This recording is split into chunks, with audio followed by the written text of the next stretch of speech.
Porto Empedocle venerdì prossimo 29 luglio presso la Torre di Carlo V alle ore 21 l'associazione Mari Terra ha organizzato un incontro con l'autore. Il giornalista e scrittore Carmelo Sardo presenterà il suo ultimo romanzo edito da Mondadori, Per una madre, e poi si discuterà anche del successo internazionale di Malerba, il precedente libro di Carmelo Sardo scritto insieme a Giuseppe Grassonelli, che sconta il carcere a vita. Interverranno i giornalisti Gero Tedesco, Deborah Randisi, lo scrittore Salvatore Indelicato e l'avvocato Olindo Di Francesco. Modera il giornalista Pietro Fattori. Ascoltiamo la presidente dell'associazione Mari Terra, Nuccia Grassonelli.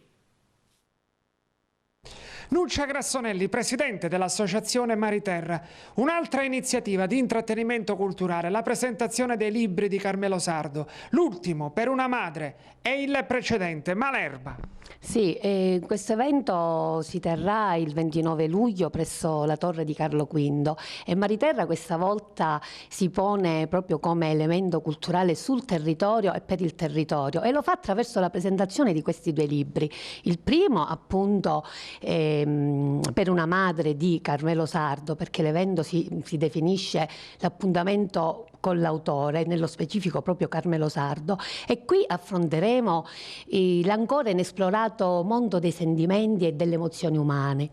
Il punto di domanda potrebbe essere questo: fino a che punto siamo protagonisti della nostra vita? Fino a che punto siamo in grado di frenare il fluire inarrestabile degli eventi che ci circondano e che fanno parte della nostra vita? E sono, diciamo, domande alle quali risponderanno i nostri invitati all'evento. Posso citarne i nomi: sono lo scrittore e giornalista Salvatore Indelicato e la giornalista, scusate, Deborah Randisi e Gero Tedesco, altro giornalista. E la parte invece relativa a Malerba, che è la prima volta che viene presentato a Porto Empedocle, che tanto clamore ha suscitato negli anni precedenti, oggi è insignito del premio Leonardo Sciascia con il premio Recalmare nel 2014, oggi ancora un po' dibattuto, un po' oggetto di discussione per via dell'autore.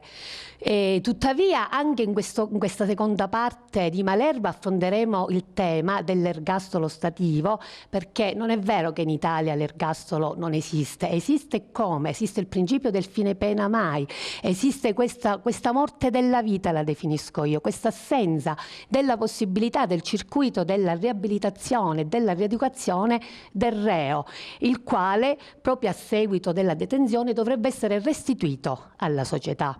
È un tema un po' delicato che credo vada trattato in altre sedi, e di questo ne parlerà l'avvocato Olindo Di Francesco proprio nella parte relativa al libro di Malerba. Ci sarebbe tanto da dire perché il tema è abbastanza ampio, tuttavia in questa Sicilia che io definisco che ci travolge, ci violenta e nello stesso tempo ci abbraccia, vi aspetto venerdì 21 luglio alla Torre di Carlo V. Il dibattito sarà moderato dal giornalista Pietro Fattori. Sì, il dibattito sarà moderato dal giornalista Pietro Fattori e porrà queste domande in relazione proprio alle opere ai nostri ospiti. E siamo felici, insomma, invito l'intera cittadinanza a partecipare all'evento, in questo incontro, dibattito e anche scontro, ecco, con le persone che ne faranno parte e che ci daranno l'onore di partecipare al nostro evento.